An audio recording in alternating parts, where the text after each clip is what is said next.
if we were to call on Allah with one name. Imagine you called on Allah, Ya Razzaq, Bismil Razzaq.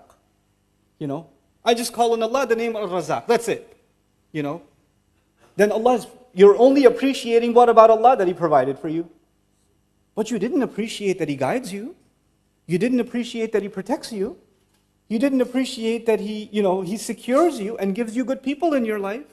You didn't appreciate that He gives you knowledge. You didn't appreciate that He made you Muslim.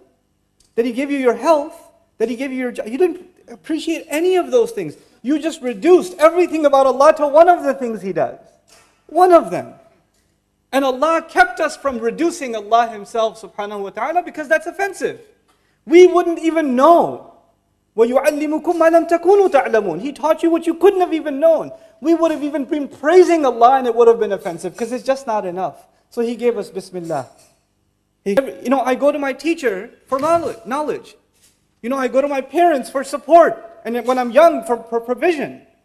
I go to my spouse for emotional support and love. I go to different people for different things. But to Allah, you go to Him for all things.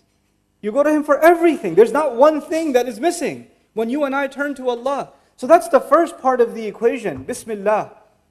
But then Allah didn't stop there. Even actually, I want to share with you some things about the word Allah. The old Arabs, before Islam, they used to have 10 degrees of love. The lowest of them was hub. The lowest of the degrees of love was hub, and they would have 10 degrees. And the 10th one will kill you. You love someone so much, you become so obsessed that you can't even eat, you can't even sleep, you just kills you.